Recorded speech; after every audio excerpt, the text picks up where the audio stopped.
স্ত্রীর হাতে চর খেলেন ফ্রান্সের প্রেসিডেন্ট ম্যাক্রো। বিশ্বজুড়ে রাজনীতির মঞ্চে হইচই। ব্যক্তিগত জীবনে এমন কেলেঙ্কারি কি আদৌ সত্যি?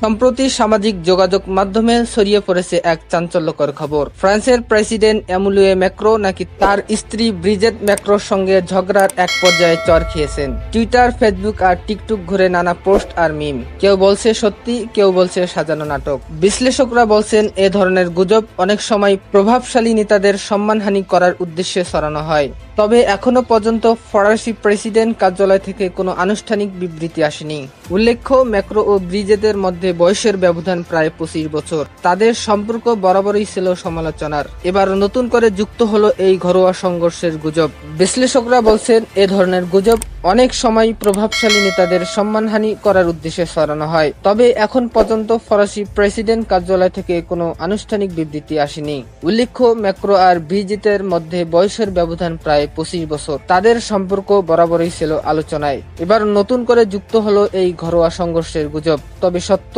মিথ্যা যাই হোক, এই ঘটনার পর ফ্রান্সের রাজনীতি অঙ্গনে ও বিশ্ব মিডিয়ায় শুরু হয়েছে তোলপাড়। আপনি কি মনে করেন, এটা সত্যি ঘটনা নাকি গুজব? কমেন্টে জানিয়ে দিন আপনার মতামত।